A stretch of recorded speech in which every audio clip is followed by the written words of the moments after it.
Muchas gracias, José, por el pase.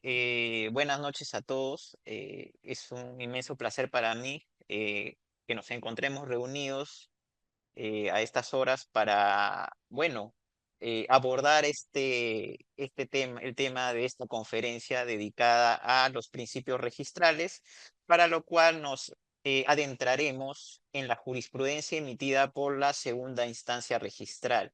Esto quiere decir que no solamente daremos cuenta de resoluciones del Tribunal Registral donde se ha visto la aplicación concreta de muchos de estos principios consagrados en nuestra normativa registral, sino también a través de otros criterios como acuerdos plenarios e incluso precedentes de observancia obligatoria, que he buscado sistematizar en las filminas que hoy voy a compartir con ustedes.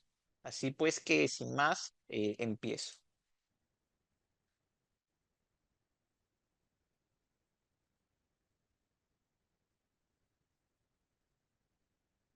Ok, como dije, el tema está dedicado a los principios registrales en la jurisprudencia del Tribunal Registral. Para ello haré una inicial introducción que voy a abreviar en lo posible, porque tengo entendido que se encuentran presentes ante todo usuarios de nuestros servicios registrales, quienes están interesados, ¿no?, en conocer la problemática y el aspecto práctico de los principios registrales. Siempre es bueno acudir a la doctrina. De hecho, en estas filminas encontrarán citas de autores extranjeros, también algún autor nacional.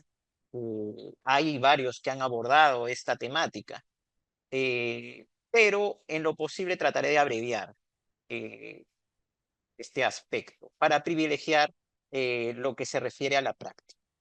Pero en primer lugar, por ejemplo, sí me parece interesante dar cuenta de cierta discusión que se ha dado en cuanto a cuál es el término que debe emplearse, ¿no? Esto se ha importado de la doctrina española. ¿Por qué acudir a la doctrina española? Pues porque desde que se creó el primer registro jurídico con efectos sustantivos, que fue el registro de la propiedad inmueble en el año 1888, la legislación que más ha influenciado en nuestras normas registrales, es decir, en aquellos autores, ¿no?, que han promovido la emisión de normas en el Perú sobre los registros públicos, pues ha sido la legislación española. Y en España se habla de derecho hipotecario. Es por eso que, por ejemplo, José Manuel García y García aborda esta cuestión. Si es preferible llamarlo derecho hipotecario, ellos inclusive cuentan con una ley, se llama ley hipotecaria, y su reglamento es el reglamento hipotecario. En cambio, nosotros tratamos el tema de una manera más general, porque hablamos de registros públicos, no nos limitamos, por ejemplo, al registro de propiedad inmueble, ni al registro de sociedades o al registro de personas jurídicas, que vamos a ver que integran el Sistema Nacional de los Registros Públicos, sino en general a los registros públicos, que abordan pues distintos aspectos de la vida de relación de las personas, tanto naturales como jurídicas, en las cuales es relevante la publicidad de ciertas cuestiones que atañen a estas. Por ejemplo, el derecho de propiedad que ellas puedan ejercer sobre un bien, sea mueble o inmueble, o por qué no también la vigencia respecto de la actuación de los representantes que ellos han designado, o inclusive si tienen personas naturales ciertas limitaciones en cuanto al ejercicio de su capacidad jurídica, capacidad de ejercicio me refiero. Eh, por eso que en nuestro país eh, yo diría que es preferible hablar de derecho registral. Eh, y esto García García también lo aborda porque dice que puede convenirse en que es preferible emplear la denominación de derecho registral, así como se habla de derecho procesal, ¿no?, derecho civil.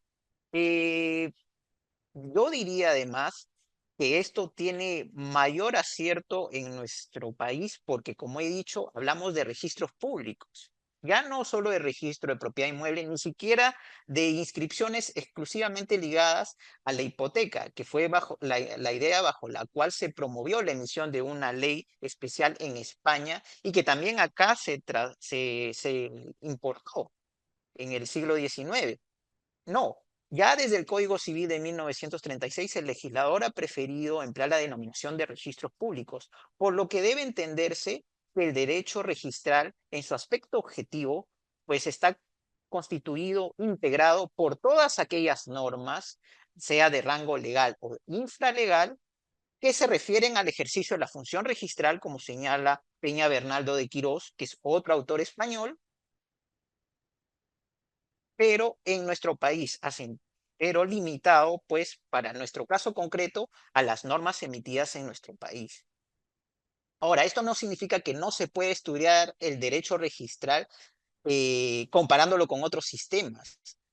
La ley 26366 emplea la denominación de Sistema Nacional de los Registros Públicos.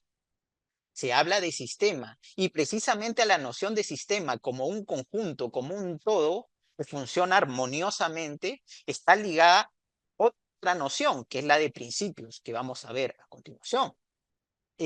Como dije, en el Perú, el derecho registral tiene como fuentes normativas, para empezar actualmente, al Código Civil de 1984, que es el Código Civil vigente. Hace poco he mencionado el Código Civil del 36, donde se empleó por primera vez la denominación registros públicos. Pero ese código, esa legislación civil ya no se encuentra vigente. Actualmente, los registros públicos son tratados en el libro noveno. Código Civil de 1984. Además, es importante también acudir en lo que se refiere al ejercicio de la función registral y al estatuto de los registradores, del Tribunal Registral y de los registros públicos en general, a la Ley 26366, que crea el Sistema Nacional de los Registros Públicos y establece a la Superintendencia Nacional de los Registros Públicos como ente rector de este sistema o SINAR. La superintendencia también es conocida por sus siglos, SUNAR. Tenemos además al Reglamento General de los Registros Públicos, que aborda el procedimiento de inscripción registral y también dedica normas al servicio de publicidad registral, aun cuando este cuenta también con un reglamento propio. Y además del reglamento general, que es por así decirlo la norma principal donde vamos a encontrar pues eh, reglas generales que se van a aplicar en el procedimiento de inscripción o en los servicios de publicidad y que inclusive desarrollan, como vamos a ver, muchos de los principios que tienen base legal en el Código Civil.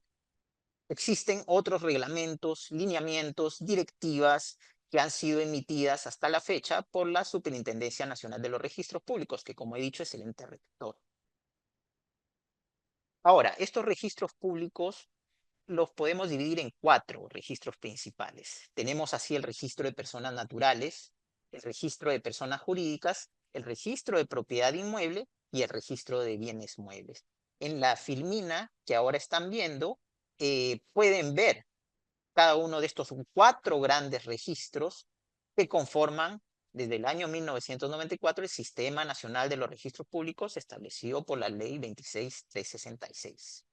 Aquí tenemos, por ejemplo, en el registro de personas naturales, el registro de mandatos y poderes, el registro de testamentos, el registro de sucesiones intestadas, el registro personal, el registro de comerciantes, que aunque para muchos haya pasado olvidado, todavía sigue vigente en cuanto se refiere a comerciantes como personas naturales.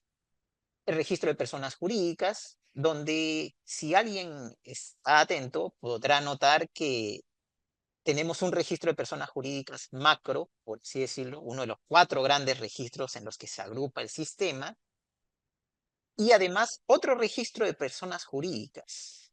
¿Esto significa que estamos ante una suerte de tautología? En realidad no. La explicación de esto se encuentra en la historia de este registro, que inicialmente estuvo pensado para las personas jurídicas, sí, pero aquellas reguladas por el Código Civil, no para las reguladas por otras normas, y en especial las mercantiles. ¿Por qué? Porque para eso existía el registro mercantil que hoy tiene la denominación de registro de sociedades. Es por eso que ahí se encuentra esta explicación. Porque es verdad, personas jurídicas no solamente son las asociaciones, los comités, las fundaciones, también son las sociedades que se han inscrito en el registro, también adquieren personería jurídica con su inscripción. Pero estas tienen un registro específico, el registro de sociedades, en el caso de las sociedades mercantiles o civiles, o el registro, y en el caso, por ejemplo, de las empresas individuales de responsabilidad limitada, el registro de RLs. Y además, por último, el registro de personas jurídicas creadas por ley, donde la inscripción es potestativa. Además, otra gran agrupación es el registro de propiedad inmueble, donde encontramos el registro de predios, de naves, embarcaciones, concesiones, áreas naturales protegidas, derechos mineros. De hecho, yo soy registrador público adscrito al registro de propiedad inmueble, específicamente al registro de predios. Y por último tenemos el registro de bienes muebles, donde tenemos el registro de bienes muebles del mismo nombre, el registro de propiedad vehicular y el registro de aeronaves. Pasemos entonces ahora a los principios registrales. La noción de principios, como he dicho, debe entenderse dentro de la idea de sistema. Sistema como un conjunto que funciona de manera armoniosa. Y uno de los elementos que permite justamente que funcione adecuadamente este sistema son los principios. A mediados del siglo XIX, en Alemania florecieron distintas corrientes doctrinarias que se caracterizaron por el cultivo, pues, de la dogmática, entendido como el estudio de la ciencia del derecho a través, pues, del desarrollo de un sistema. Tenemos inclusive autores alemanes, esto les comento a manera de referencia, ¿no? Que muchas de sus obras las denominaban precisamente sistema, fue el caso de Savigny. Pero este estudio de una manera que buscaba que en las ciencias, pues, que no son matemáticas, sino en ciencias jurídicas, buscaban copiar el mismo cultivo de una técnica de estudio por la cual se volviera, pues, la ciencia del derecho, ellos decían, ¿no? Como una suerte, pues, de ciencia exacta, ¿no? Se debió justamente a esta doctrina alemana. Y entre ellos tenemos a un autor que es bastante conocido entre los que cultivan el derecho civil, que ha sido Rudolf von Jhering. Y es por eso que, como menciona Antonio Pau en estas citas que comparto, es en esta formulación de principios por medio de qué. ¿Cuál es el objeto del estudio del derecho? ¿No? ¿Qué es lo que cuando uno se dice que estudia derecho de una manera objetiva, se dice que lo hace a través de sus normas? Entonces, lo que buscaban justamente muchos de estos autores era a través de las normas construir principios por las cuales se redujera, pues, la posibilidad de una arbitrariedad. El legislador, pues, tenía que, bajo esta idea, tener que ser pues un ser perfecto que regulaba todo y por lo tanto cualquier problema jurídico que se pudiera presentar tenía que ser resuelto, si no en base a una norma, justamente a través de los principios que se podían deducir de estas normas que ya existían en el sistema. Y esta suerte de construcción jurídica justamente buscaba que el derecho funcione precisamente como un sistema, una unidad perfecta, dice Pau Pedro, por la cual todo pudiera encontrarse su solución dentro de las propias normas. Y si no a través de las normas, a través de los principios que de estos podían deducirse. Y es por eso que otro autor como Manzano Solano y Manzano Fernández apuntan que es una característica de los autores alemanes de estas épocas del siglo XIX la tendencia, pues, a inducir, ¿no? De las instituciones jurídicas, de sus normas, pues, directrices generales. Estas directrices generales son precisamente lo que ellos denominaban principios. Se trataba, pues, de una técnica de estudio. Y entonces, ¿cuál ha sido la consecuencia que se obtiene de esta particular manera del estudio del derecho? Y de cualquier rama jurídica que integra el derecho y dentro de las cuales se encuentra pues también el derecho registral. Pues una consecuencia es la formulación de principios, que permitía justamente a estos autores exponer la disciplina jurídica, es decir, la rama a la cual ellos dedicaban su estudio de una manera única. Jerónimo González, otro autor español, incluso por eso, de manera burlona, mencionaba que se llegaba pues a algunos casos límites, ¿no? Como principio de dos niños, ¿no? Para referirse a la costumbre de limitar la prole matrimonial, es decir, la posibilidad de que dentro de los matrimonios eh, se tenga más de un hijo, ¿no? O sea, hasta ese extremo se llegaba. Pero otra consecuencia de la elaboración de estos principios, he dicho ya que se trataba de una técnica y por lo tanto, si el cultivo del derecho de esta manera buscaba acercarse lo más posible a las ciencias exactas como la matemática, pues la física, ¿no? La química, entonces, ¿esto qué significaba? Para que la ciencia jurídica, el derecho, pueda parangonarse a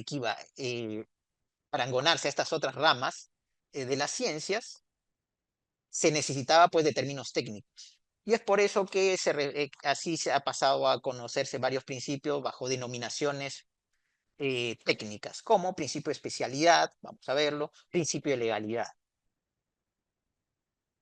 Pero, y al fin y al cabo, ¿qué son los principios registrales entonces? Para García y García, los principios hipotecarios, él dice, obviamente está pensando en la legislación hipotecaria española, tiene esa denominación, legislación hipotecaria, pero creo yo tranquilamente puede aplicarse en general al derecho registral, entendido ya no como una rama limitada al registro de propiedad inmueble o a las hipotecas, sino a todos los registros jurídicos con efectos sustantivos, llámese registro de propiedad inmueble, registro de personas naturales, registro de personas jurídicas, registro de bienes muebles, pues estos principios no son otras cosas que las notas, caracteres o rasgos básicos que tiene o debe tener un determinado sistema registral. No debe, sin embargo, esto confundirse con otros principios, con principios filosóficos. No, estamos, he dicho, ante una rama que es estudiada de una manera técnica. Por lo tanto, para estos autores, esas disquisiciones filosóficas se encuentran al margen de estas normas y por lo tanto al margen de los principios que sobre la base de estas normas ellos deducen. Pero se trata además de notas, caracteres, rasgos básicos, es decir, que no puede prescindirse de ellos y por lo tanto su existencia en una determinada parcela permite caracterizar al sistema adoptado por un país específico. Para el caso peruano, por ejemplo, vamos a ver que existen principio de legalidad, principio de calificación o principio de calificación, existe principio de fe pública registral. Puede que en otro sistema, en otro país, no exista este principio. Por lo tanto, se refiere a aquellas notas básicas de un sistema específico. Y por último, que tiene o debe tener un determinado sistema. Recordemos que las normas tampoco están sentadas en piedra. El día de mañana, un legislador puede ocurrírsele eliminar ciertas normas jurídicas de las cuales se deducía un principio. Quizá el día de mañana, pues al Congreso de la República se le ocurre eliminar, ¿no?, el principio de fe pública registral, ¿no? Y por lo tanto, eh, aplicando una frase de Kirchmann, pues todos los autores, ¿no? Todas las bibliotecas que estaban dedicadas a abordar ese principio, pues se van al tacho, ¿no? Eh, pero, ¿a qué voy? A que estos principios, si bien pueden existir en un sistema, en un momento determinado, también pueden dar lugar a que se elaboren otros nuevos en la medida que reflejen los rasgos que tiene ese sistema en la actualidad o que debería tener. Recordemos que el derecho, como toda obra humana, pues es imperfecta y puede perfeccionarse. Al menos así debería ser. Ahora, ¿cuáles son entonces estos principios que caracterizan a nuestro sistema registral? En esta filmina los tiene. Tenemos, por ejemplo, un principio básico, que es además la razón por la cual se inicia el propio procedimiento de inscripción registral, y es el de titulación auténtica. Tenemos también el principio de rogación. Luego está el principio de legalidad, también el principio de publicidad, que inclusive cuenta con dos vertientes, el principio de legitimación, el principio de fe pública registral que hace poco les mencionaba y que incluso hace algunos cuantos años fue objeto de encendido debate, el principio de tracto sucesivo, el principio de prioridad preferente, de prioridad excluyente, ambas vertientes de un principio de prioridad. Y por último, el más reciente en cuanto a su consagración en el Código Civil, el principio de especialidad. Pasemos entonces luego de esta breve introducción, ¿no?, sobre los principios, a aterrizar un poco en la jurisprudencia registral y al principal actor de este, que es el Tribunal Registral. El Tribunal Registral es un órgano de la Superintendencia Nacional de los Registros Públicos, tiene competencia nacional y su cometido es resolver en segunda y última instancia administrativa aquellas apelaciones contra las decisiones de los registradores públicos, certificadores, abogados certificadores, de ser el caso, que estos han emitido en el ejercicio de su función. Tanto los registradores públicos, a cuyo conocimiento llega una solicitud de inscripción, como los certificadores o abogados certificadores, a quienes llega una solicitud de emisión de un servicio de publicidad, por ejemplo, el certificado de vigencia o un CRI, ejercen función registral y por lo tanto sus decisiones inciden en el interés del administrado que acude ante ellos. De manera que si el interesado obtiene una decisión que no lo deja conforme, tiene derecho pues a recurrir a una segunda instancia para que quizá con un mejor o con un distinto criterio se pronuncie sobre su solicitud. Ahora, el tribunal registral tiene a su vez un presidente que es elegido por los vocales titulares por un año y su elección es formalizada por resolución de la superintendencia. Este es un aspecto, pues, más que todo para conocimiento, ¿no? Pero sí me parece importante, y esto que se tenga presente, el Tribunal Registral tiene actualmente 5 salas descentralizadas, cada una integrada por 3 vocales. 3 de ellas tienen su sede en Lima, en la ciudad de Lima. La cuarta sala tiene su sede en la ciudad de Trujillo y la quinta tiene su sede en la ciudad de Arequipa. Ahora, esto no significa que, por ejemplo, la cuarta sala de Trujillo esté limitada a su competencia a resolver eh, apelaciones de títulos o solicitudes de servicio de publicidad que se han presentado pues en la zona registral número 5, que corresponde a Trujillo. No, y lo mismo Arequipa. Arequipa no tiene competencia limitada a resolver sobre casos que se han tramitado sobre alguna de las oficinas registrales de Arequipa. No, la competencia de estas 5 salas es nacional y es aleatoria, de manera que un expediente que ha ingresado en Lima puede ser resuelto por una sala que se ubica en Lima como por una sala que se ubica en Trujillo o en Arequipa. Ahora, entre las funciones del tribunal registral, además de la principal, que es conocer y resolver los recursos de apelación, según es el artículo 4 del reglamento del tribunal registral, también se encuentra verificar dentro de su función, es decir, cuando llega a su caso una apelación o tienen que resolver un caso sometido a su consideración, verificar el cumplimiento de las normas legales o reglamentarias, normas registrales, eh, así como de los precedentes de observancia obligatoria y criterios registrales vinculantes. Tiene también la misión de aprobar precedentes de observancia obligatoria y criterios registrales vinculantes en los plenos que para tal efecto se convoquen, así como ejercer otras funciones propias o que le hayan sido asignadas por la superintendencia. Por ejemplo, puede ser que a lo mejor está haciendo materia de debate, ¿no?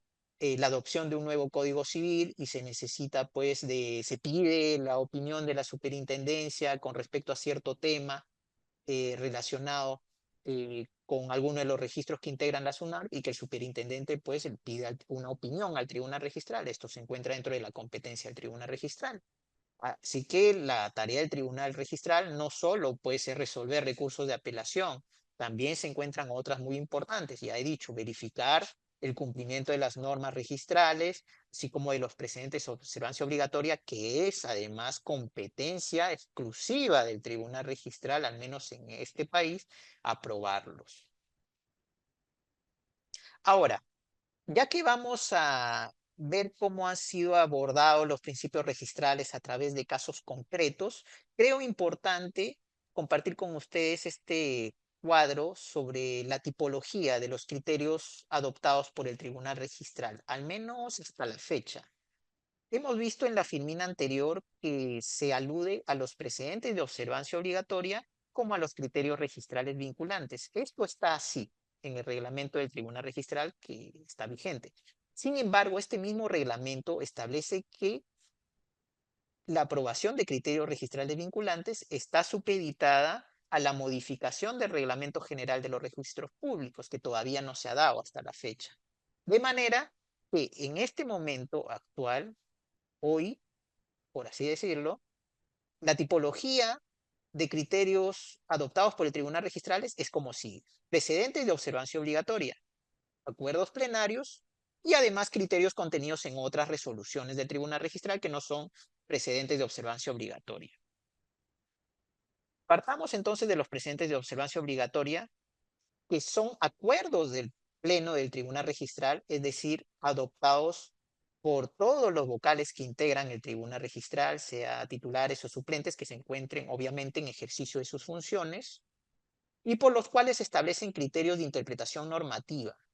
Es decir, se interpreta el sentido de una norma vinculada a los actos inscribibles o al procedimiento de inscripción registral o a los otros procedimientos como el servicio, como aquellos que corresponden al de publicidad formal, y en los cuales al interpretar el sentido de estas normas se establece cuál es el sentido que tiene que ser seguido, no solo por el propio tribunal, sino también por la primera instancia, llámese registradores para el caso del procedimiento de inscripción registral, o llámese certificadores o abogados certificadores en los casos de procedimientos de publicidad formal. Luego tenemos los acuerdos plenarios, que al igual que los precedentes son acuerdos adoptados por la sala plena.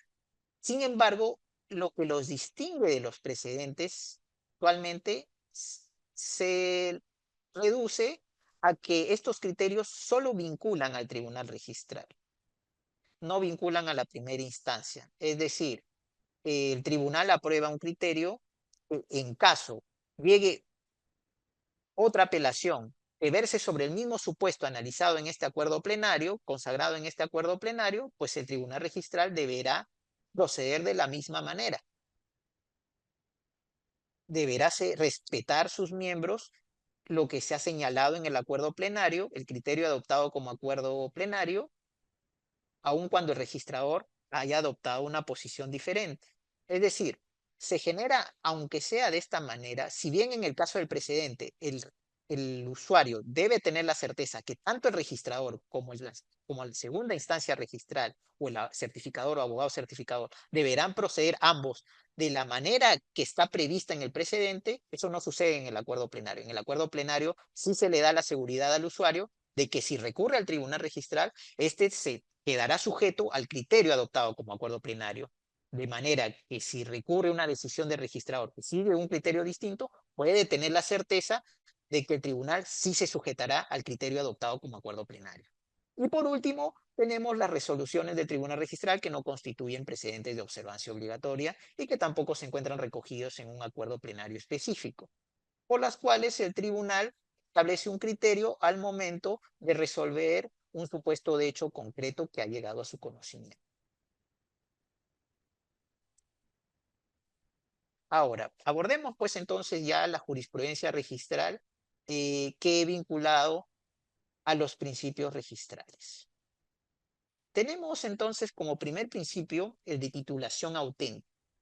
El Código Civil tiene, por así decirlo, una suerte de parte general, donde aborda las disposiciones generales que se aplican a todos los registros públicos que ahí hace mención. Y dentro de ellos tenemos normas que consagran a estos principios y que se entiende que por su propia ubicación de disposiciones generales son aplicables a todos los registros públicos. Y uno de ellos es el de titulación auténtica. El artículo 2010 del Código Civil establece que la inscripción se hace en virtud de título que conste en instrumento público, salvo disposición contraria. La exigencia de instrumento público obedece a que ha intervenido un funcionario o persona autorizada por el Estado para dar fe de cierta circunstancia, hecho o acto que ante él ha acontecido. De esta manera, este instrumento pues prueba de una manera privilegiada cierto hecho o acto jurídico. Es por eso que el registro, en tanto busca crear seguridad jurídica a través de las inscripciones que en él se hacen, pues tiene como presupuesto que se presente un instrumento público, que por esa razón se va a asumir que es auténtico, salvo disposición distinta. Es decir, tampoco puede llevarse esto al extremo de que, por ejemplo, todas las inscripciones registrales se funden en una escritura pública. Hay casos donde llegar a esa conclusión, pues, encarecería los costos del mercado. Pensemos, por ejemplo, en un acuerdo adoptado por una persona jurídica. Una persona jurídica adopta decisiones a través de sus órganos, para lo cual estos se reúnen y de esta reunión se levanta un acta que es un documento privado.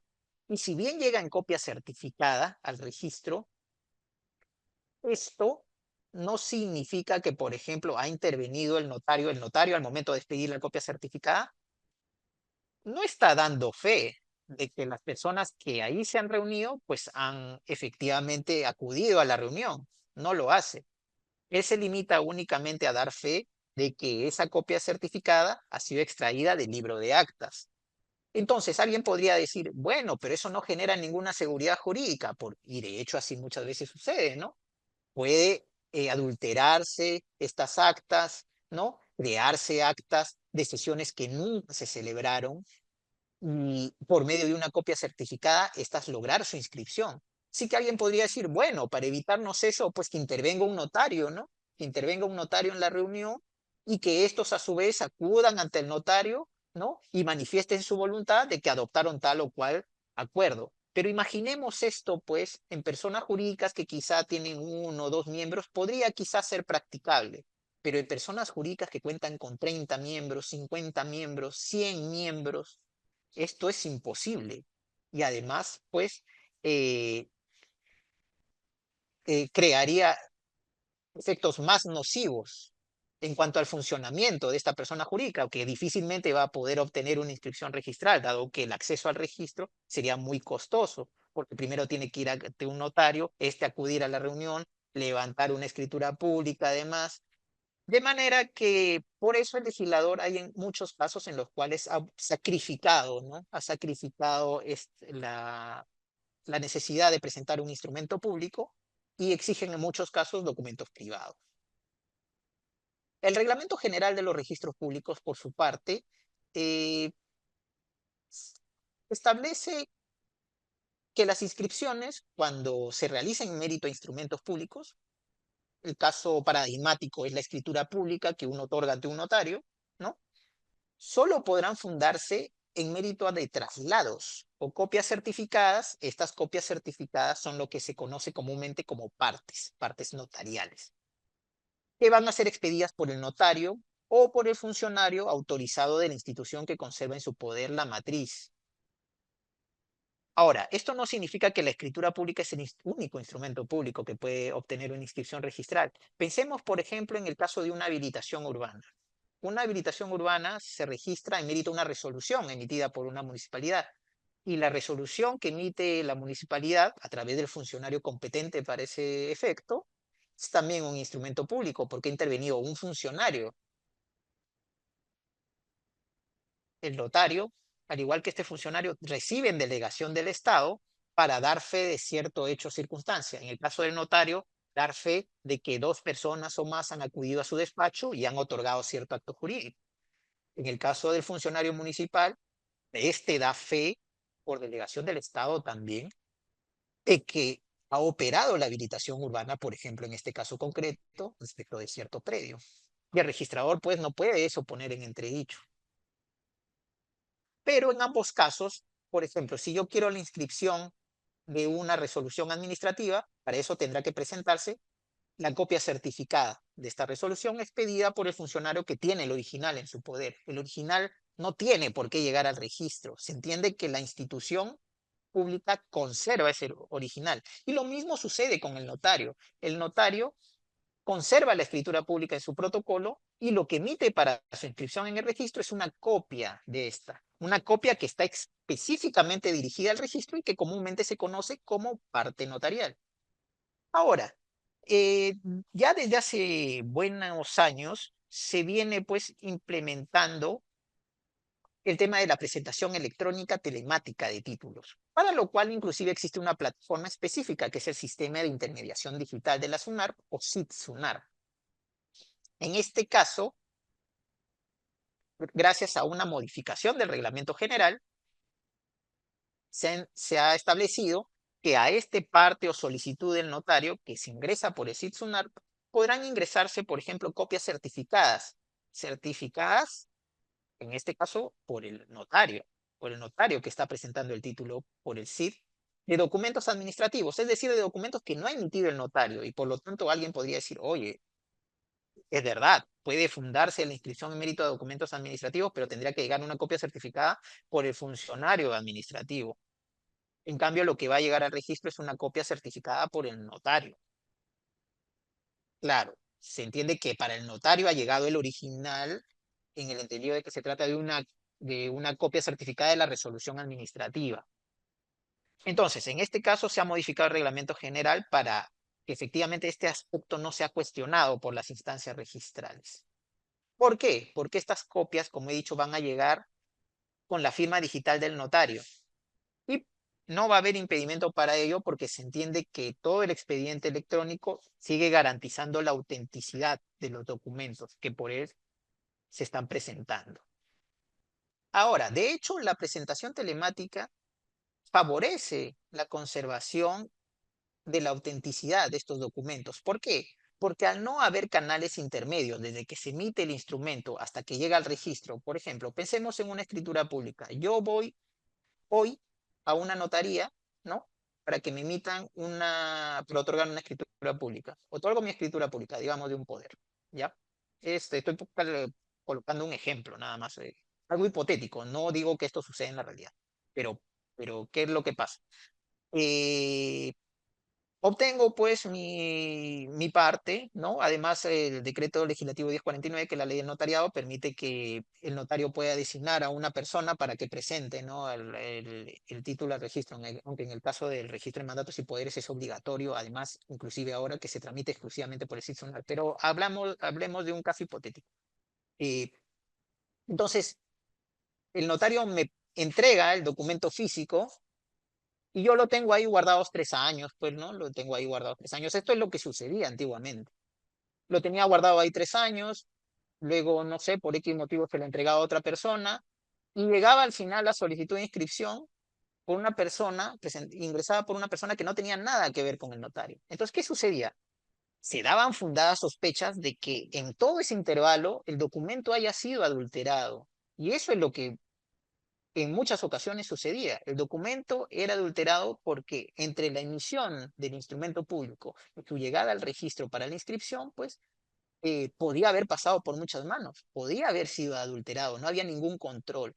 Todo esto se evita precisamente con la presentación electrónica, porque no hay intermediarios. El propio notario ante el cual se otorgó la escritura pública es el que ingresa el documento electrónico en este sistema y este llega al registro.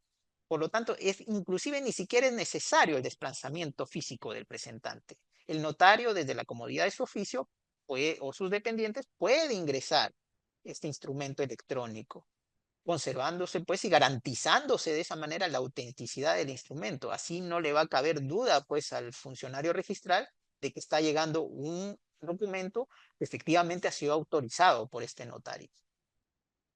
Y es por eso que es importante recordar eh, la importancia de la firma digital, porque estos documentos se presentan en un entorno íntegramente digital, pero esto está enlazado a que todos estos documentos han sido autorizados por una persona a través, pues, del empleo de la firma digital. estamos hablando de documentos que no se encuentran en soporte papel, sino que están alojados en este sistema informático.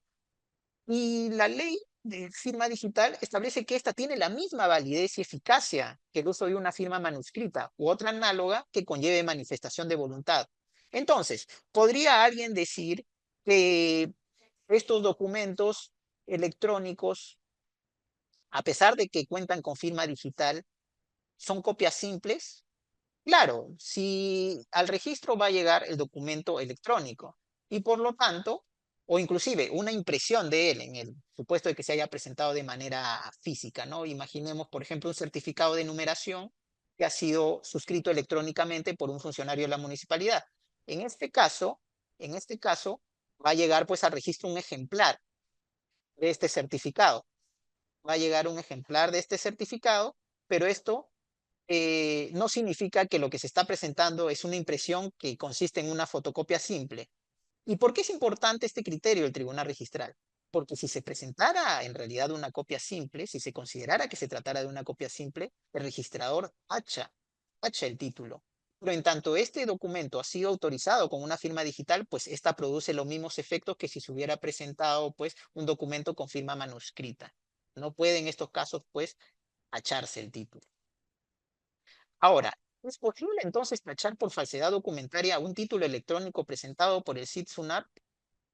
Esta resolución señala que solo procede la tacha por falsedad documentaria cuando el documento es falso. Y este supuesto, pues, por las razones que he señalado, en tanto garantiza que quien lo está presentando es el autor del documento electrónico, entonces, la conclusión que tenemos que llegar es que no puede ser tachado por falsedad documentaria un título electrónico. Ahora, ojo, me refiero a falsedad documentaria, es decir, a la falsedad del documento, no la falsedad de las declaraciones o de los hechos contenidos en este documento. Sí podría cuestionarse la falsedad en el caso que lo contenido en este documento no se corresponda con la realidad. Sin embargo, este se tratará de un supuesto de falsedad ideológica y que su comprobación no puede hacerle el registro. Tendrá que hacerlo valer el interesado ante las instancias pertinentes. Ahora, hace muchos años, debido a los problemas que generaba el ingreso de títulos adulterados para su inscripción registral, se ideó el mecanismo de la inmovilización temporal de partidas, por las cuales un titular eh, otorgaba una escritura pública manifestando su voluntad de que no iba a transferir, no tenía la intención de disponer de la propiedad de su inmueble, podía ser hasta por un plazo de 10 años, y esto se publicaba en la partida registral. Y de hecho se sigue publicando en la partida registral. Ahora inclusive se permite que la inmovilización se realice por medio de avisos electrónicos, es decir, no se va a extender un asiento en la partida del bien. Esto está previsto para bienes inmuebles.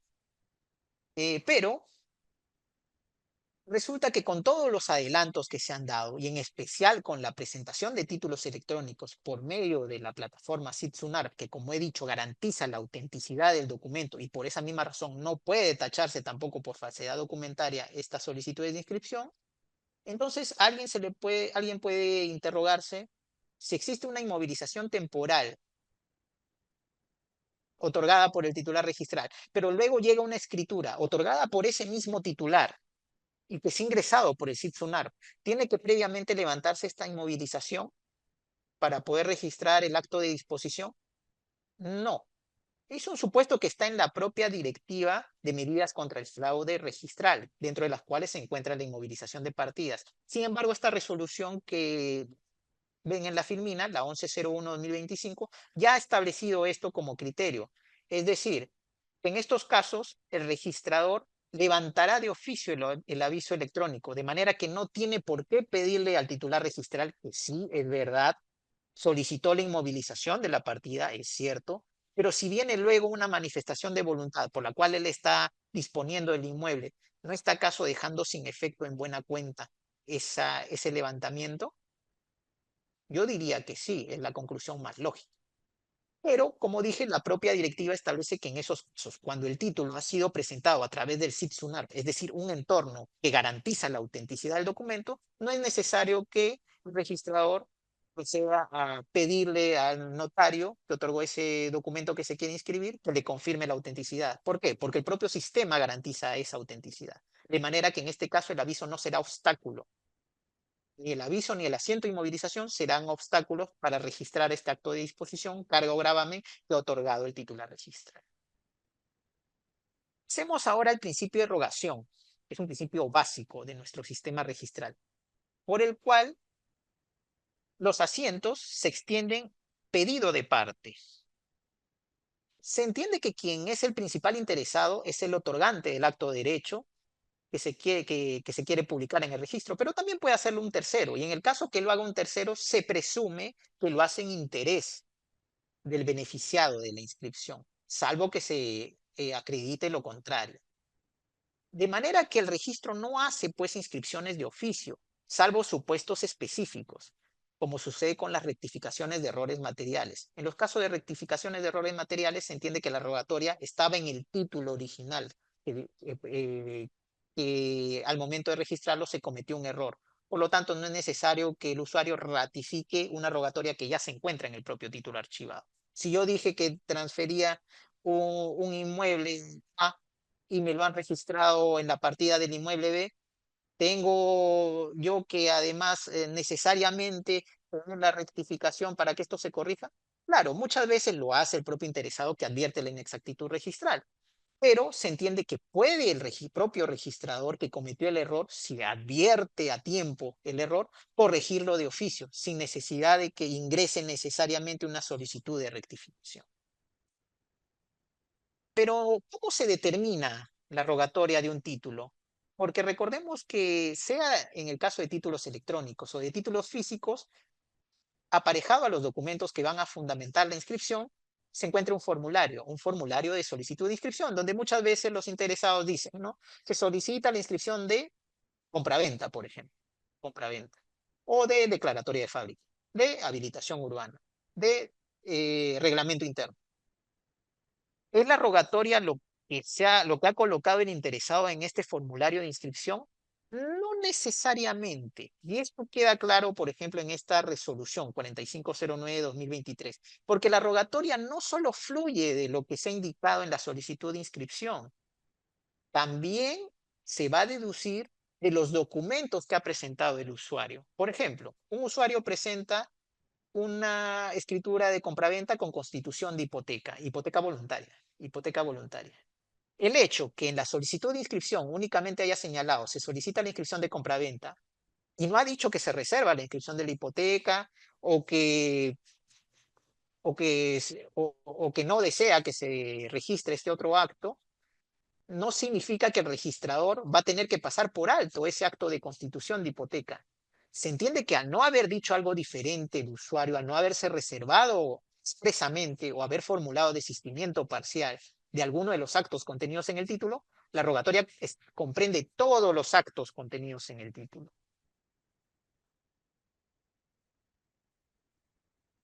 Ahora, ¿cuándo procede el desistimiento parcial? Una excepción a la rogación es la reserva o desistimiento de la rogatoria.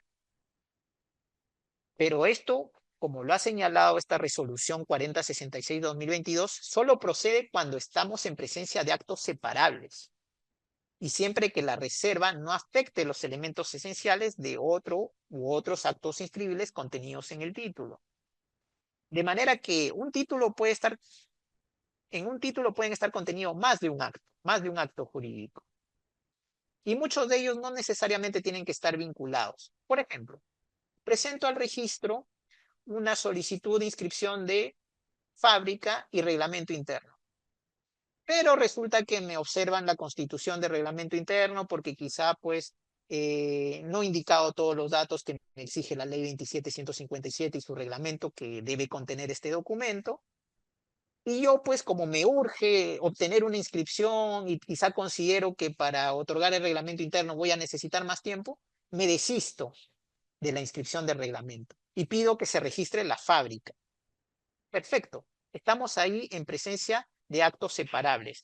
Mejor dicho, la fábrica es separable del reglamento interno. No, el reglamento interno es es separable de la fábrica, es separable de la fábrica. Pero en cambio, si los defectos están en el acto de declaratoria de fábrica y yo insisto en que se registre en mi reglamento interno, no voy a poder. ¿Por qué?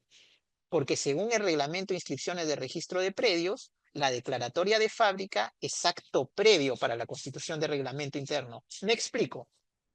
Declaro que he levantado una edificación sobre mi terreno, sobre un terreno de mi propiedad, y que esta edificación tiene 5 pisos. Y a continuación otorgo un reglamento interno independizando cada uno de estos 5 pisos, cada una de las unidades que se ubican en estos 5 pisos.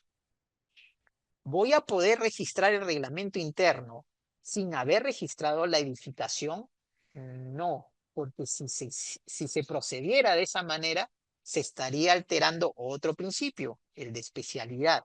¿Por qué? Peor aún, las unidades que se tienen que independizar con la constitución de reglamento interno no van a tener respaldo en la partida, porque ahí únicamente existe un terreno, no existe una edificación de la cual están segregándose estas unidades inmobiliarias. De manera que yo puedo, en este caso que les planteo, desistirme del reglamento interno, pero no desistirme de la declaratoria de fábrica.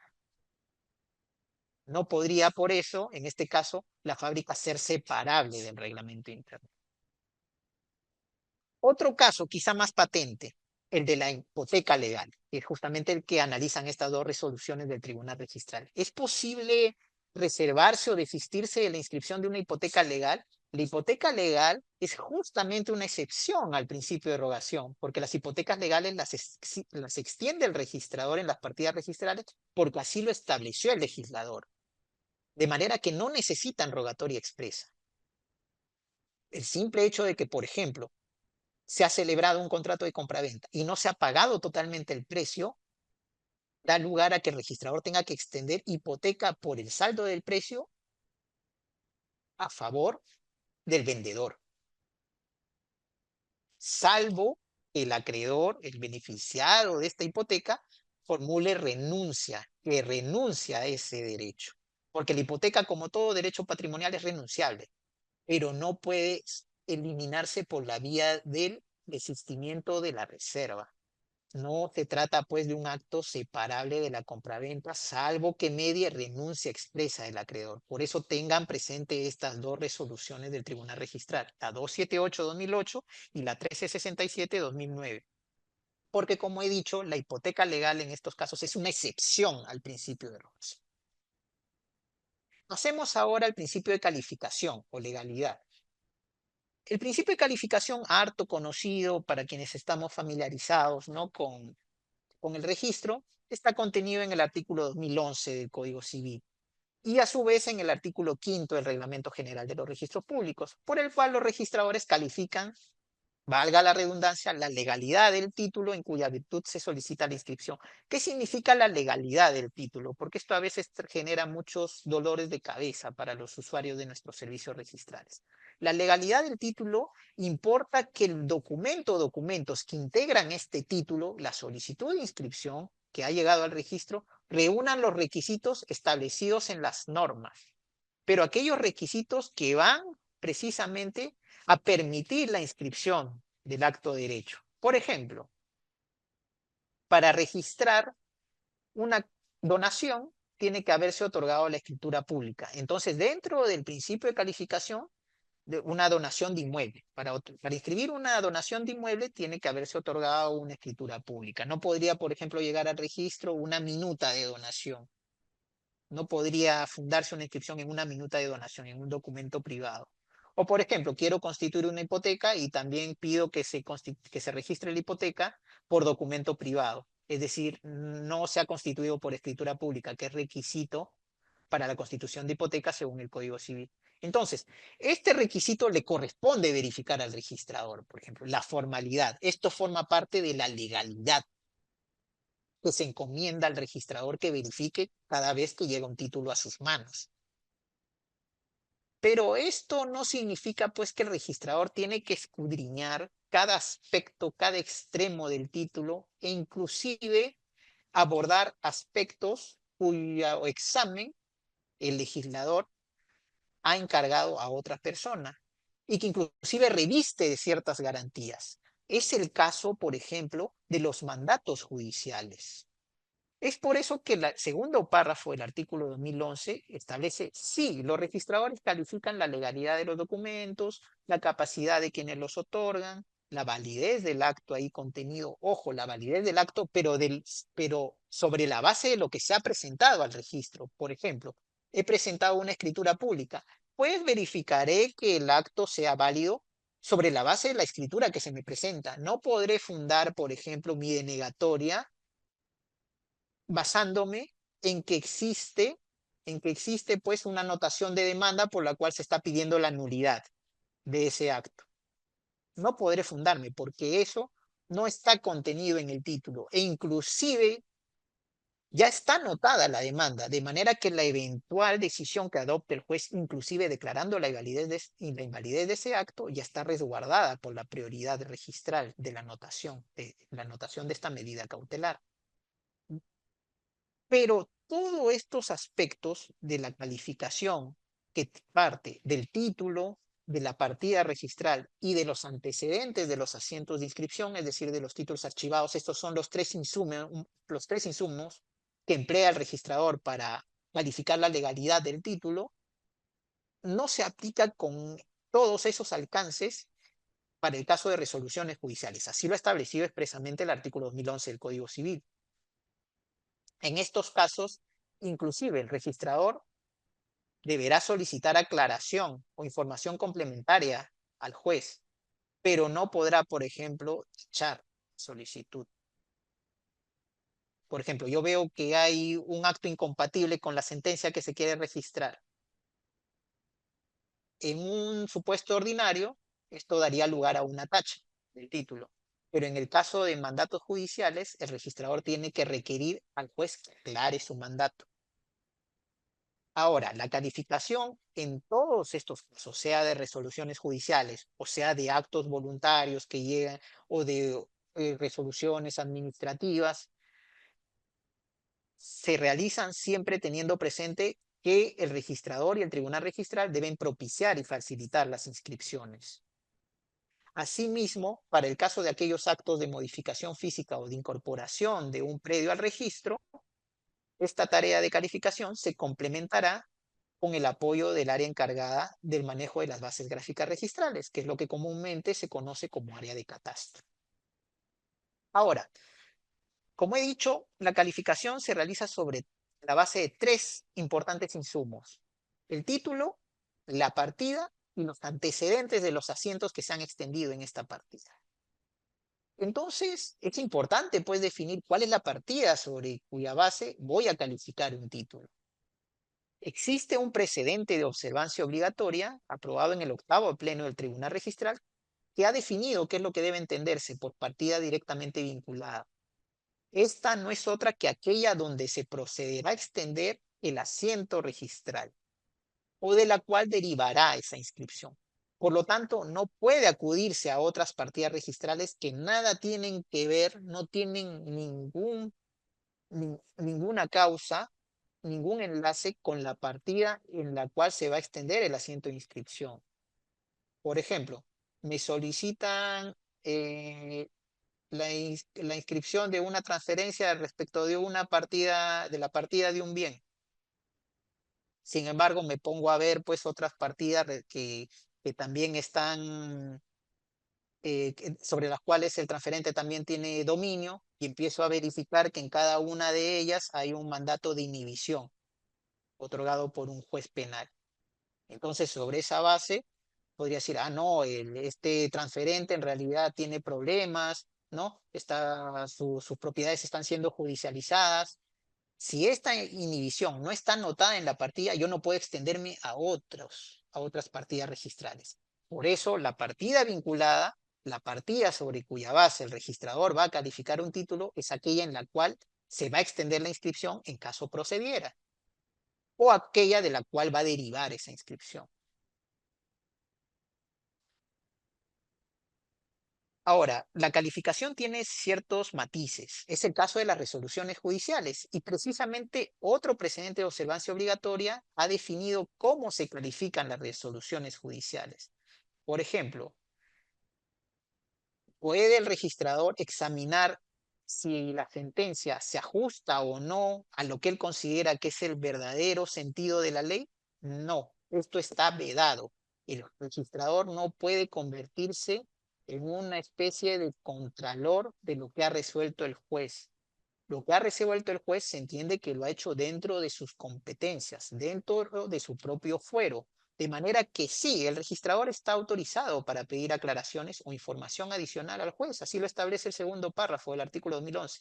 Sin embargo, lo hará cuando advierta que estamos ante un acto no inscribible, por ejemplo, digamos un embargo sobre acciones sociales en una sociedad anónima, cuando el acto que se solicita inscribir no se adecúa a la partida registral o existe incompatibilidad por títulos pendientes, e incluso en el caso de que el juez, aún tomando conocimiento de esas circunstancias, dispone que reitera el mandato de inscripción, el registrador deberá pues proceder con ella, dejando constancia, eso sí, de que ese asiento se ha extendido bajo responsabilidad del magistrado. Otro importante Otra importante cantidad de títulos que llegan a registro son aquellos que contienen actos administrativos. He señalado, por ejemplo, el caso de habilitaciones urbanas. Sin embargo, también sucede lo mismo con otros actos de competencia municipal. Por ejemplo, los certificados de numeración, nomenclatura o inclusive las declaratorias de edificación autorizadas conforme a la ley 29090. También son actos aprobados por la municipalidad.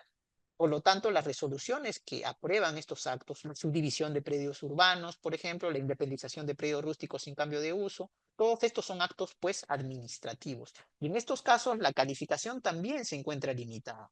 ¿Por qué? Porque el registrador lo que tiene que verificar básicamente, y así lo ha establecido este precedente de observancia obligatoria, es, en efecto, el registrador no deja de calificar, pero su calificación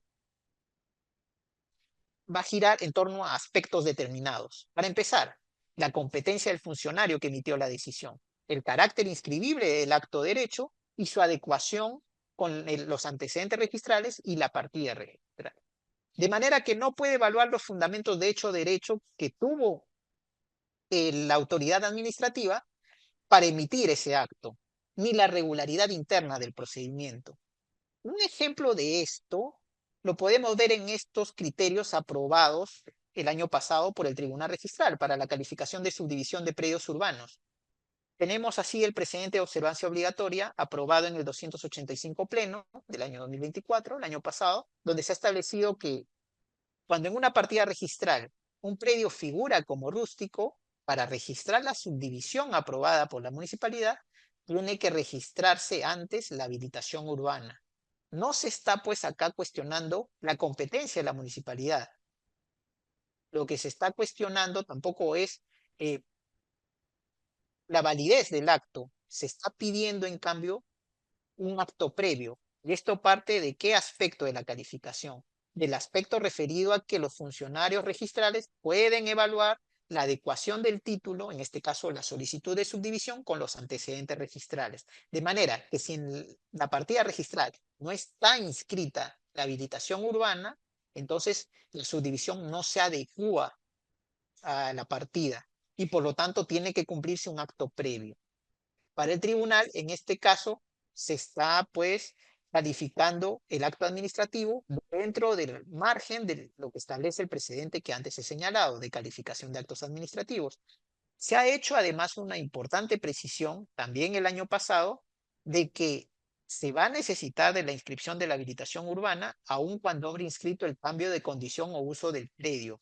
Claro, esto está pensado para aquellos casos donde muchas municipalidades han registrado cambios de uso de predios. Es decir, no han aprobado una habilitación urbana del predio inscrito en la partida, sino que han dispuesto mediante resolución que ha cambiado el uso. Ya no es un predio rústico, sino que es un predio urbano, quizá por el entramado dentro del cual se encuentra, ¿no? Porque se trata quizá de una isla rústica, se encuentra dentro de una zona de expansión urbana, de manera que para ellos ha operado el cambio de uso. Pero esto no significa que se ha seguido un procedimiento de habilitación urbana, por lo cual también para el tribunal registral en este caso Se necesita igualmente, aun cuando se haya registrado el cambio de uso, se necesita de la inscripción de la habilitación urbana o la recepción de obra, según sea el caso.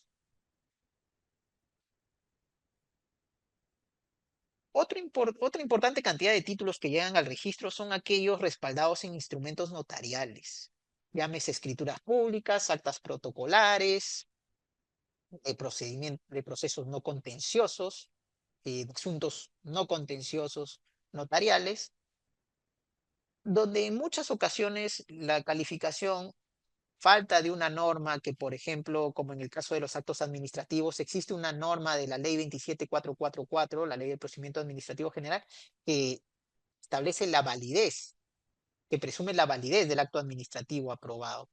Y en el caso de las resoluciones judiciales, tenemos el segundo párrafo del artículo 2011 del Código Civil. No tenemos una norma así en la 1049 que establezca que el acto contenido en la escritura pública se presume válido, ¿no? O sea, que tiene necesariamente carácter válido, tiene validez. De manera que el registrador puede examinar, ¿no? Puede examinar si es que se cumple o no con las normas, con la legalidad del título, claro, siempre sobre la base de lo que fluye del título, ¿no? No acudiendo a otras fuentes. De manera que lo mismo, muchos registradores procedían de esa misma manera respecto de instrumentos notariales que contenían asuntos no contenciosos tramitados ante un notario. Por ejemplo, una declaración de prescripción adquisitiva, una rectificación de área, una declaratoria de herederos. En todos estos casos, los registradores también ingresaban a calificar aspectos referidos al fondo, la motivación de la declaración notarial, por ejemplo, si se ha prescrito no un bien de dominio público, si se ha prescrito contra un copropietario que está prohibido según el Código Civil. Entonces, en todos estos casos, el tribunal registral al final ha adoptado este criterio, que antes era un acuerdo plenario, por el cual no corresponde a las instancias registrales en estos casos específicos de actos procedimentales, que se refieren a asuntos no contenciosos de competencia notarial, no compete al registro evaluar el fondo, la motivación de la declaración notarial. En estos títulos, también la calificación se realiza prácticamente con los mismos alcances de una resolución judicial. Es decir, se evalúa el carácter inscribible o no del acto, su adecuación con los antecedentes, la formalidad del título, pero no el fondo de lo resuelto por el juez, de lo que él ha decidido al interior de un procedimiento de su exclusiva competencia. En cambio, en escrituras públicas, ¿no? Donde a veces se cometen errores, e inclusive, según el decreto legislativo 1049, si se ha omitido en estos instrumentos, y no solo en las escrituras públicas, sino también en las actas protocolares que extienden los notarios, las cifras como precio, capital, área total, otras cantidades tienen que expresarse tanto en letras como en números. Con esta disposición, la ley del notariado busca pues establecer la mayor certeza posible respecto de estos datos. Sin embargo, por X motivos, a veces se omite una u otra referencia, sea en letras o sea en números. En algunos casos figura solo en letras y en otros en números. Entonces, esto daba también lugar a muchas observaciones, por lo cual el Tribunal Registral finalmente convirtió el año pasado en precedente un antiguo acuerdo plenario, por el cual ha establecido que en la calificación registral de estos instrumentos notariales, si se ha omitido consignar en letras o números, sea el precio, sea el capital, sea el área total, sea las cantidades de títulos, valores, porcentajes, participaciones u otros datos, no será esto materia de observación siempre que sí quede claro cuál es la información que corresponde al acto cuya inscripción se solicita. De esta manera se busca nuevamente propiciar la inscripción de estos títulos, evitándose pues muchas veces que por algunos aspectos que no son de responsabilidad de los otorgantes, más aún muchas veces estos notarios han inclusive cesado, han fallecido, y no pueden otorgar escrituras a veces complementarias o resulta que los otorgantes también han fallecido, se busca de esta manera aliviar la calificación. Eso sí, siempre que quede claro cuál es la información contenida en el título. Por ejemplo, si hubiera información contradictoria, evidentemente no se podrá aplicar ese criterio.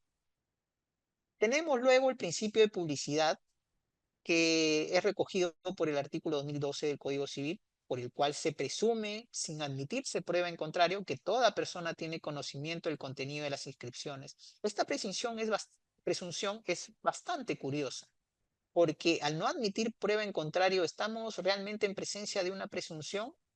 ¿O se trata, como dicen muchos autores, de una ficción jurídica? Porque la presunción de por sí admite prueba en contrario.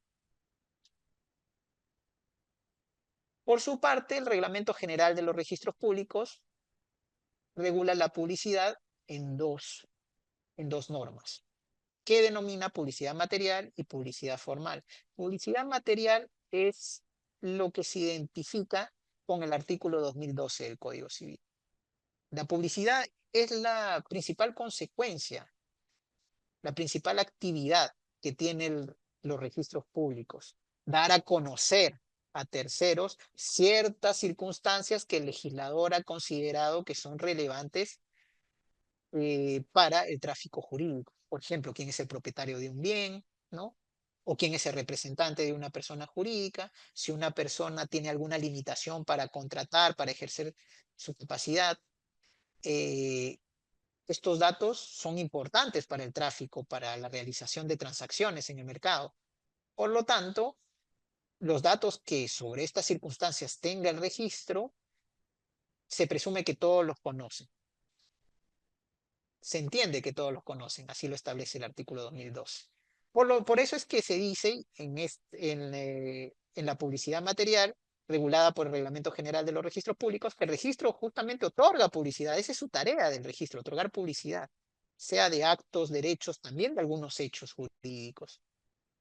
Y que en este caso, el término inscripción, porque se dice actos o derechos inscritos, no solo engloba las inscripciones propiamente dichas, es decir, aquellos asientos registrales definitivos, sino también a las anotaciones preventivas, que son asientos transitorios o provisionales, salvo que el reglamento haga una diferencia al respecto. Y el contenido, pues, de estos asientos registrales va a vincular a los terceros, aún no pudiendo estos excusarse en la ignorancia, en que no tenían conocimiento de esto. ¿Por qué? Porque para el registro basta que se haya dado la posibilidad de dar a conocer esos actos. No importa el conocimiento real, sino que el registro dé la posibilidad de que los terceros puedan acudir a informarse del contenido de las partidas. Es por eso que el término que se emplea es el de cognoscibilidad, posibilidad de conocer aquellos actos, derechos o hechos que están inscritos en alguno de los registros jurídicos que integran el sistema. En cambio, la publicidad formal consiste en cómo estos terceros llegan a tener conocimiento efectivo de lo inscrito. Y esto se logra a través de los servicios de publicidad formal. Por lo cual, el registro se entiende público y no puede reservarse alguna información salvo que se encuentre dentro de alguna de las prohibiciones expresas contenidas en el propio reglamento, como son los casos pues, de inscripciones que puedan afectar la intimidad personal. Entonces, si se entiende que los terceros toman conocimiento de las inscripciones por el solo hecho de que éstas se han practicado y no pueden alegar ignorancia del contenido de los asientos de inscripción, de los asientos registrales, en el caso de inscripciones que se han venido realizando en tomos, fichas, porque la técnica de inscripción ha variado a través de los años. Se realizaba en tomos, luego en fichas, ahora en partidas electrónicas. Puede asumirse que se desconoce el contenido de una inscripción realizada en tomo o ficha porque esta no figura en la partida electrónica. Pues no. Esta resolución, la 2113-2020, es enfática en ese aspecto. ¿Por qué? Porque la publicidad se extiende a todos los asientos de inscripción, sea que hayan estado contenidos en tomos, fichas, etc. Ahora, para el caso de servicios específicos de publicidad registral. Por ejemplo, los de CRI, certificado, en este caso, por ejemplo, es de un CRI, certificado registral inmobiliario. Pasa en aquellos predios donde se encuentran muchos copropietarios. Se encuentran en un estado de copropiedad y digamos que son 50 copropietarios. Muchas veces los servidores de las áreas de publicidad pedían al solicitante que especifique respecto de qué propietario estaba solicitando el CRI. Por ejemplo, si es de fulanito o de menganito, porque ambos son copropietarios. Y ambos, claro, pueden haber constituido eh, garantías hipotecarias, por ejemplo, ¿no? Este acuerdo plenario del Tribunal Registral ha establecido que el certificado registral como instrumento que busca facilitar la contratación inmobiliaria comprende a todos los titulares. Por ejemplo, y de manera que si alguien pide que se emita un CRI, este tiene que comprender a todos los titulares de esa partida registral, salvo que el propio solicitante haya restringido su rogatoria a alguno o algunos de ellos, pero no puede antes pedirse que restrinja. Se entiende que si no lo ha hecho, entonces la solicitud, el servicio de publicidad comprende a todos. Ahora, si existen títulos pendientes en una partida registral, ¿esto es obstáculo para la emisión del certificado de publicidad? Este precedente de observancia obligatoria establece que no. Pero en este caso, el certificado, por ejemplo, el certificado de vigencia de poder, tendrá que dejar expresamente señalado que se encuentran pendientes determinados títulos. ¿Por qué? Porque esto significa que la partida registral respecto de la cual se ha pronunciado el servidor de publicidad puede variar.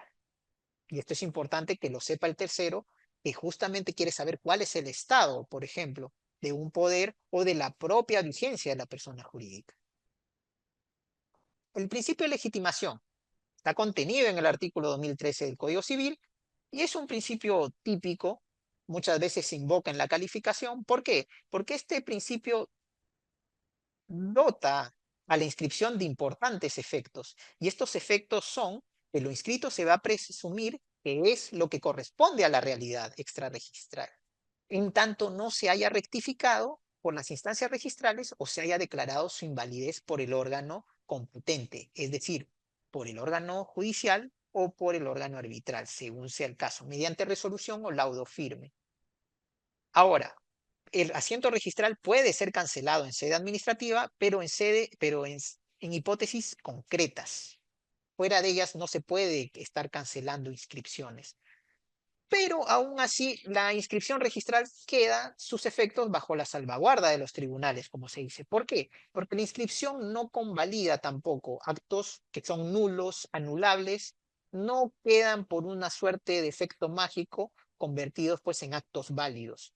Quien se entienda que está perjudicado por una inscripción puede legítimamente acudir a la vía correspondiente para hacer valer su pedido de nulidad de algún asiento de inscripción registral. Este principio es así también recogido por el artículo 7 del Reglamento General de los Registros Públicos. Ahora, si se entiende que lo inscrito vale como reflejo de la realidad, aun cuando muchas veces no sea así, entonces, ¿qué sucede cuando cuando un bien es transferido por quien aparece como titular, pero además interviene su cónyuge, por ejemplo, y dice que se trata de un bien social? Digamos que yo, Javier, adquirí un predio hoy día y lo registro con el estado civil de soltero, pero resulta que en realidad no había actualizado mi estado civil y yo me encontraba casado. Y en tanto la adquisición se produjo durante la vigencia de esa sociedad conyugal y no he adoptado una separación de patrimonios, se entiende que mi cónyuge es también propietaria de ese bien e interviene en el título haciendo ver esa circunstancia, que interviene porque en realidad es un bien social. En este caso, el registrador debería pedir que previamente se rectifique la calidad del bien cuando ambos comparecen y están transfiriendo el inmueble. No, no. Es por eso que este criterio además está enlazado a otro, el de tracto sucesivo, por el cual basta que para inscribir una transmisión intervenga quien figura como titular en la partida. Que intervengan otras personas no puede dar lugar a que se pida una suerte de inscripción de actos previos. Para que se produzca el cambio de titular, basta que intervenga el titular registral. Y el titular registral, en tanto tal y su inscripción está legitimada, se presume que puede actuar como tal. se entiende que puede actuar como tal, salvo que se haya declarado la invalidez de su asiento. Y peor aún, si comparece quien se vería afectado, pues en nada va a verse perjudicado el tercero que adquiere de ambos, en este caso de mí y de mi cónyuge. Ahora, si la inscripción tiene importantes efectos y se presume válida, procede entonces de negar la inscripción bajo el argumento de que ésta se fundó en documentos falsificados. Este precedente de observancia obligatoria del 10º pleno del Tribunal Registral establece que no procede de negar la inscripción en esos casos, salvo que se haya registrado la nulidad del asiento. Y si además tenemos otro caso, una hipoteca donde figura una persona como acreedor garantizado, pero al momento del levantamiento se identifica como casado e incluso se puede verificar que a la fecha que se constituyó la garantía se encontraba casado. ¿Es necesario que además participe su cónyuge? No, tampoco. ¿Por qué? Porque volvemos a repetir, si este acreedor figura como el beneficiado de la hipoteca y por lo tanto está inscrito su derecho, puede por lo tanto actuar como tal. Y él, por su sola voluntad, levantar la garantía. Al menos así lo ha establecido también este precedente de observancia obligatoria. Por eso hay que tener bien claro los efectos de la legitimación. No son poca cosa. Pasemos ahora al principio de fe pública registral. El principio de fe pública registral tiene su base legal en el artículo 2014, que luego de las modificaciones operadas por la ley 3313 se denomina ahora buena fe pública registral y que exige que la presencia de un tercero, es decir, una persona que no es el titular registral. Y que además este tercero tiene que reunir ciertos requisitos. Haber adquirido a título oneroso de alguna persona que en el registro tenía facultades para otorgarlo, es decir, de un titular registral. Y que no hayan causas que puedan invalidar su adquisición, que fluyan del propio registro. Y además de eso, una muy importante, la buena fe. La buena fe se verifica en los hechos. La buena fe no se puede establecer sobre la base de las inscripciones. La buena fe la evalúa el juez.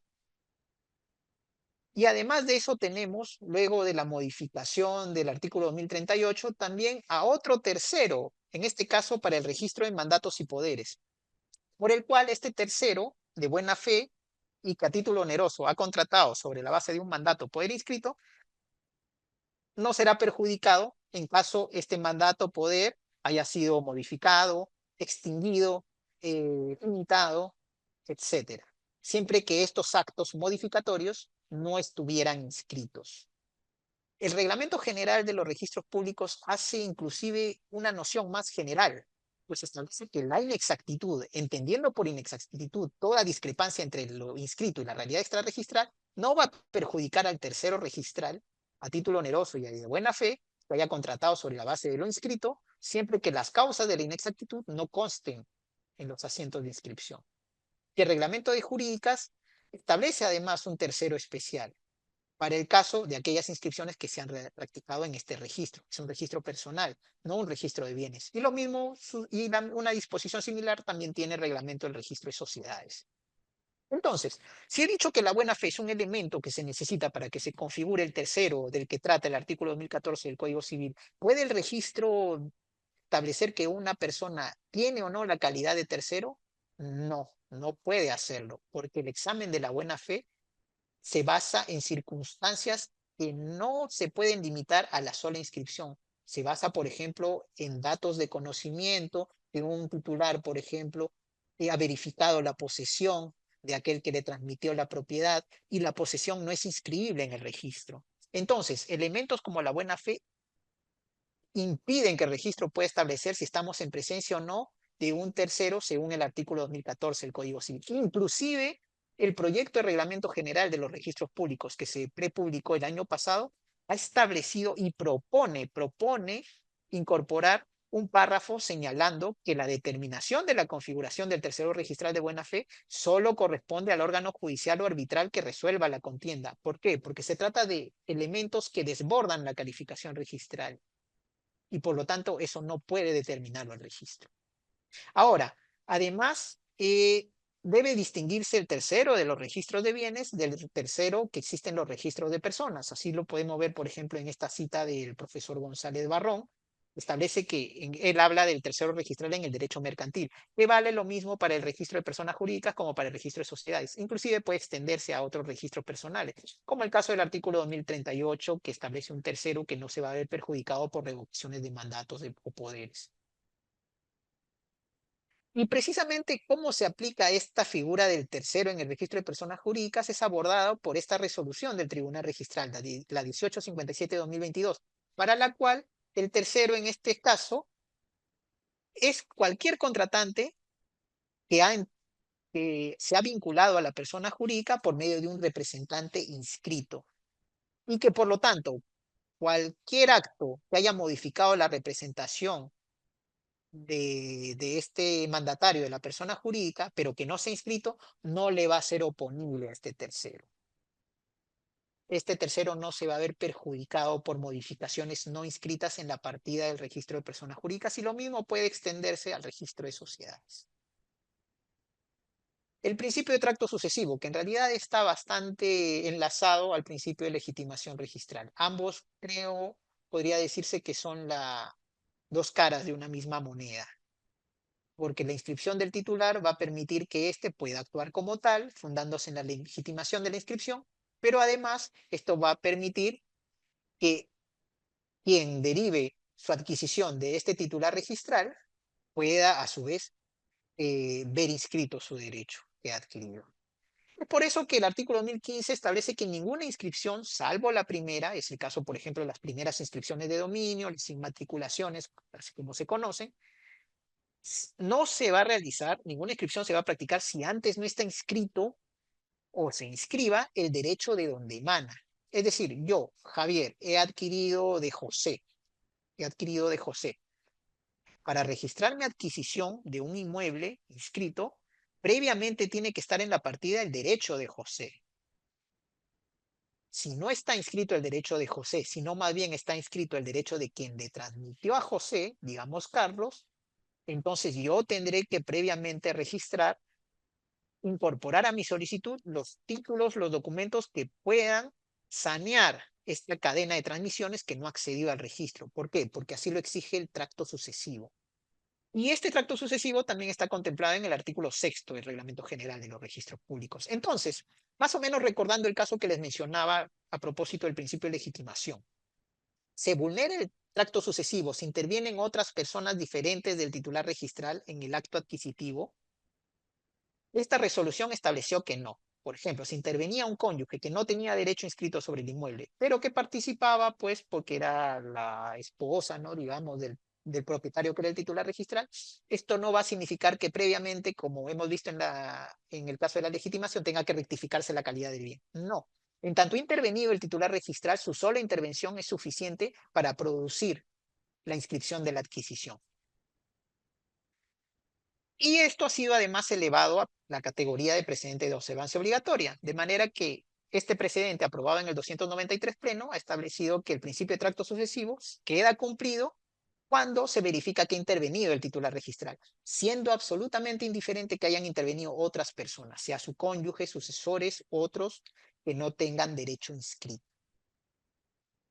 Ahora, si yo pido la cancelación por caducidad de una garantía, alguien podría decir, tiene que intervenir, pues, ¿no? El acreedor o incluso el propietario del inmueble. No. ¿Por qué? Porque la caducidad opera de pleno derecho. Opera porque hay una disposición legal que ha establecido que transcurrido cierto tiempo la inscripción, pues, caduca. De manera que al no depender de la voluntad del titular registral, es indiferente que éste otorgue o no la solicitud. Y lo mismo vale para solicitudes de rectificación. Doctor, El por principio de favor. prioridad preferente, sí, José. Sí, me avisan por interno que le quedan Ah, 5 minutos para finalizar. ok. Gracias, Sí, doctor. entonces vamos a cortar un poco.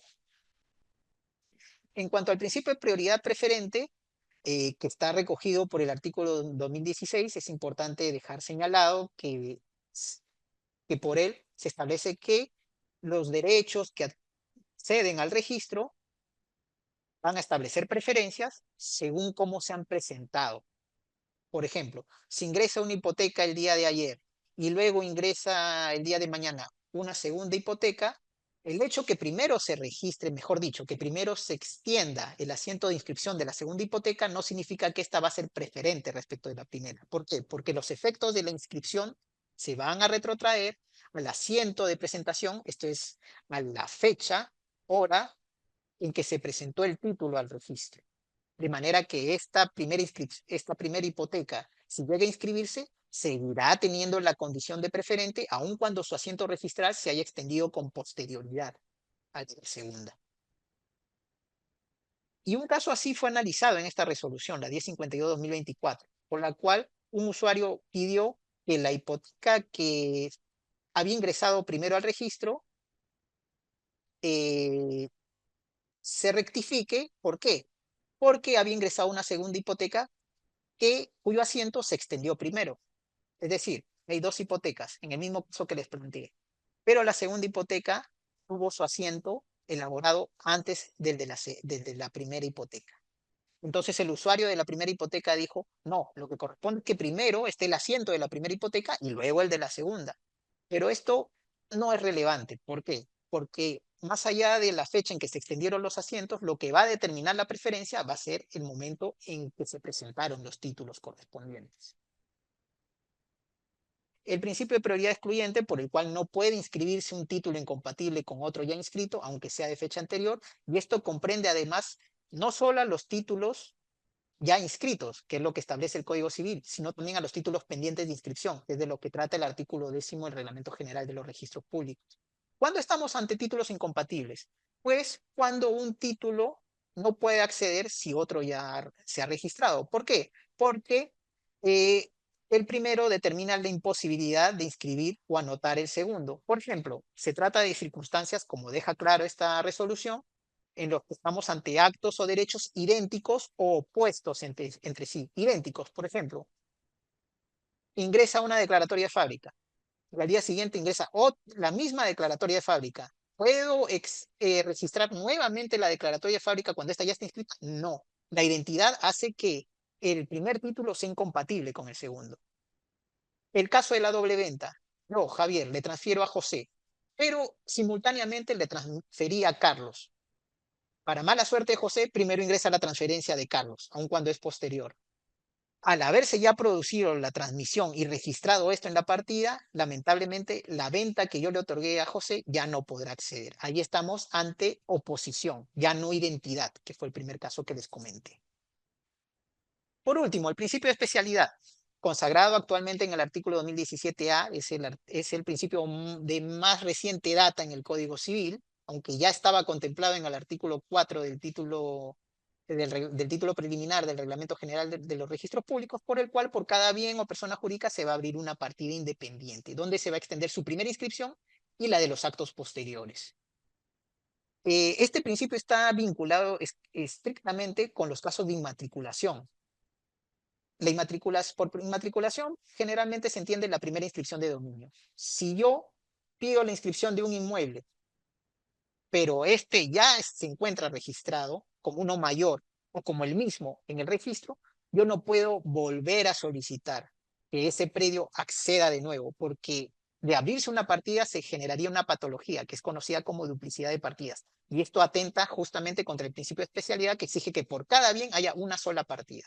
De manera que si este inmueble ya accedió, ya cuenta con una partida registrada. No puede abrirse una nueva, salvo que se realice por la vía de la independización, donde a su vez esta sección contará con una partida independiente y que se segregará de la matriz.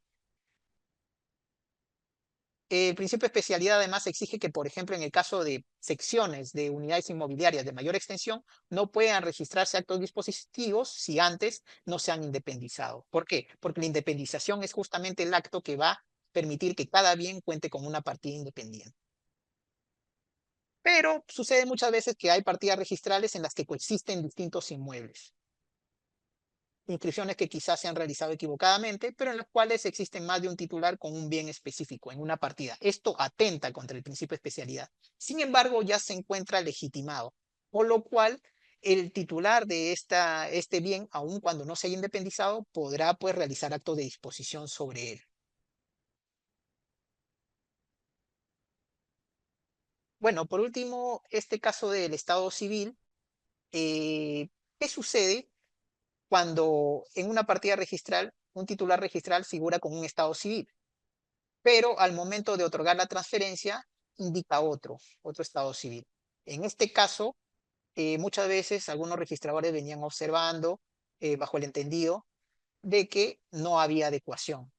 Sin embargo, la adecuación debe entenderse en el sentido de que se trate del mismo titular registral. Si en la partida por especialidad figura una persona como propietario, además por legitimación, él puede comportarse como tal y transferir libremente el inmueble. De manera que no podrá el registrador denegar la inscripción fundándose en estados civiles que obren en otros registros, por ejemplo, el registro personal.